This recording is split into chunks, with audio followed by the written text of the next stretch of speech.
warahmatullahi wabarakatuh. Kembali lagi bersama Ibu Eka Hartati.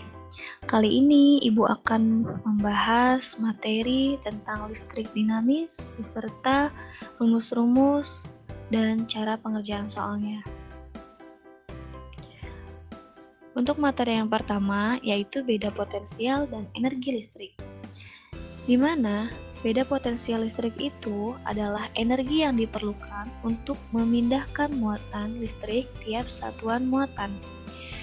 Rumus beda potensial adalah W dibagi Q.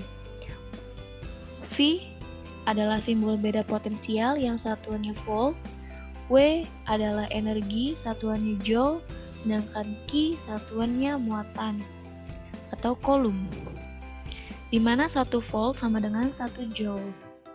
Kita langsung ke contoh soal. Yang pertama, untuk memindahkan muatan sebesar 10 coulomb dari A ke B diperlukan usaha atau energi sebesar 100 joule. Berapa potensial listrik yang diperlukan? Di sini Ibu tebalkan kalimat yang akan diketahui, di mana muatan sebesar 10 coulomb. Muatan itu simbolnya Q, berarti Q-nya 10 coulomb. Kemudian usahanya 100 joule, di mana usaha atau energi satuannya adalah W 100 joule. Maka ditanyakan adalah V, di mana rumus V adalah W dibagi Q. Kita langsung masukkan saja angkanya. W-nya 100 joule, Q-nya 10, maka 100 dibagi 10 adalah 10 volt. Jadi, potensial listrik yang diperlukan dalam muatan tersebut adalah 10 volt.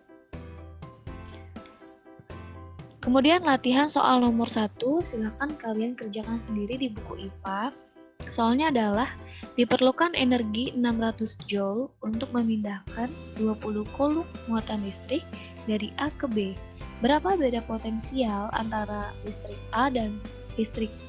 antara titik A dan titik B? Kita gunakan rumus yang tadi ya. Pembahasan yang kedua yaitu tentang arus listrik, di mana rumusnya adalah I sama dengan Q dibagi T.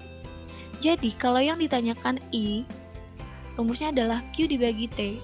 Kalau yang ditanyakan Q, rumusnya adalah I dikali T. Begitupun yang ditanyakan T, maka rumusnya adalah I dikali Q. Di mana I adalah kuat arus yang satuannya ampere, Q adalah muatan listrik satuannya coulomb, T adalah waktu yang satuannya adalah detik. Jika dalam soal berupa yang diketahui berupa jam atau berupa menit, maka akan kita ubah terlebih dahulu ke satuan detik. Oke, kita langsung ke contoh soal. Arus listrik sebesar 1000 mikroampere mengalir pada suatu kawat pengantar selama 2 menit. Berapa besar muatannya? Nah, diketahui I arus listrik, I adalah arus listrik 1000 miliampere, maka kita ubah ke satuan ampere dulu. Jadi kita bagi 1000. 1000 miliampere sama dengan 1 ampere. Kemudian yang diketahui waktu T, waktunya adalah 2 menit, maka harus kita ubah ke dalam sekon, yaitu 2 dikali 60 detik, maka dihasilkan 120 second. Nah, yang ditanyakan adalah Q, di mana rumus Q adalah I dikali T. Maka langsung saja kita masukkan, I-nya adalah 1, T-nya adalah 20, maka 1 dikali 20 adalah 120 coulomb. Latihan soal nomor 2 juga kalian kerjakan di buku latihan IPA. Sebuah kawat penghantar mengalir arus listrik sebesar 6000 mA selama 20 menit. Berapa besar muatan listrik yang mengalir? Yang ditanyakan seperti soal yang sebelumnya ya, contoh soalnya. Yang ditanyakan adalah Q. Yang selanjutnya adalah rangkaian listrik. Jadi, Rumus untuk rangkaian listrik itu adalah V sama dengan I dikali R. Jika ditanyakan yang I, maka V dibagi R. Jika yang ditanyakan R, maka V dibagi I. Ini adalah rumus segitiganya. Seperti pembahasan yang sudah Ibu jelaskan bahwa rangkaian listrik itu terdiri dari dua jenis rangkaian. Ada rangkaian seri dan rangkaian paralel. Nah, untuk mencari besar hambatan atau R, maka kita ketahui dulu susunan rangkaian listriknya. Jika rangkaian listrik tersebut berupa rangkaian seri, maka R-nya hanya kita tambahkan saja. Misalnya pada rangkaian listrik ini ada 3 buah hambatan, maka langsung kita tambahkan saja. Karena bentuknya seri, kita tambahkan aja R1 tambah R2 tambah R3.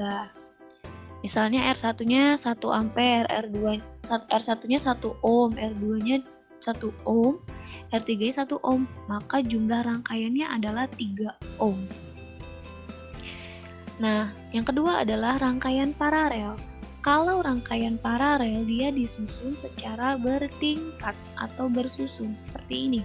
Maka rumusnya adalah 1 per R sama dengan 1 dibagi R1, nih, 1 dibagi R2 dan ditambah 1 dibagi R3.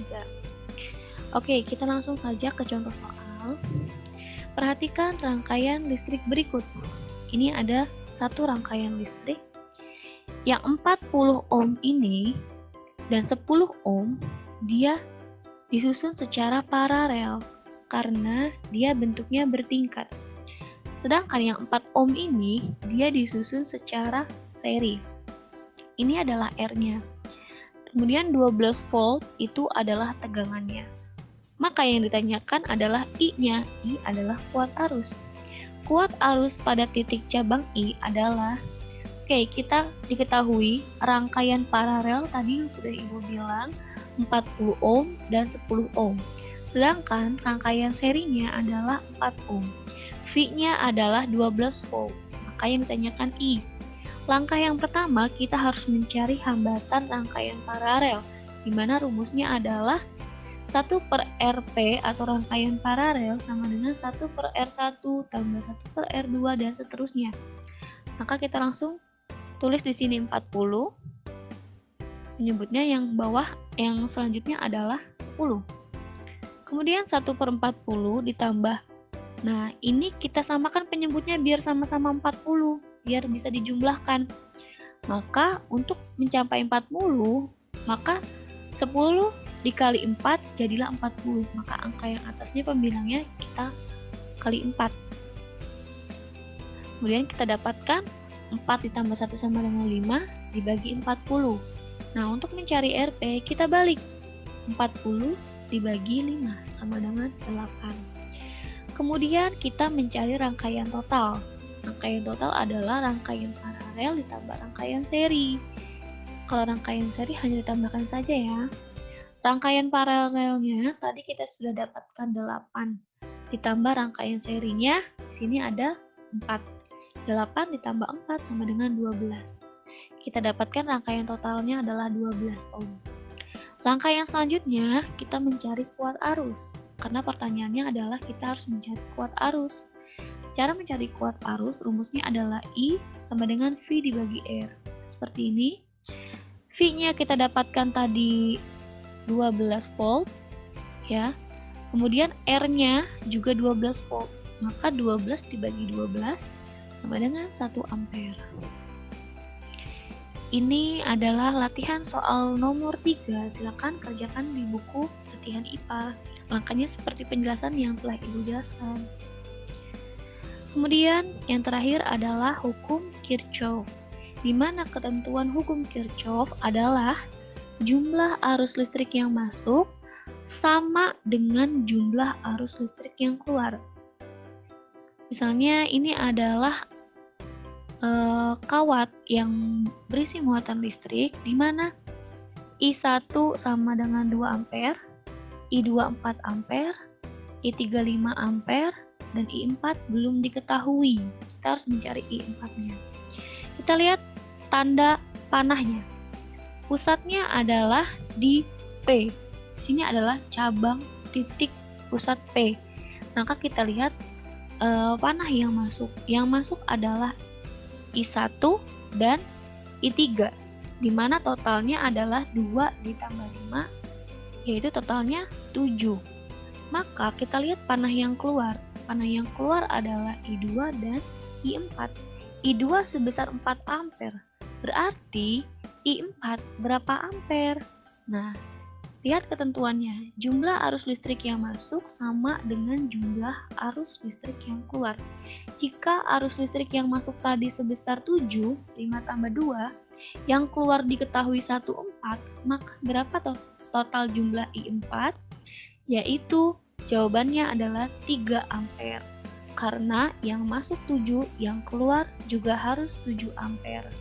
Kenapa I4 ada 3 jumlahnya? Karena I2-nya sudah 4 ampere, maka I4 adalah sisanya, yaitu 3 ampere. 3 ditambah 4 sama dengan 7, yang masuk pun sama dengan 7. 2 ditambah 5. Itu penjelasan dari Ibu. Kemudian latihan soal yang terakhir, silakan kerjakan di buku latihan IPA. Kita lihat dulu, ini adalah titik cabangnya, ya. Yang masuk sama dengan 3 ampere, yang keluar ada 3 panah.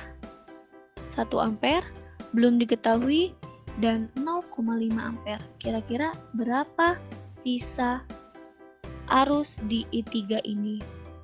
Ingat ketentuannya, arus yang masuk harus jumlahnya sama dengan arus yang keluar. Selamat mengerjakan.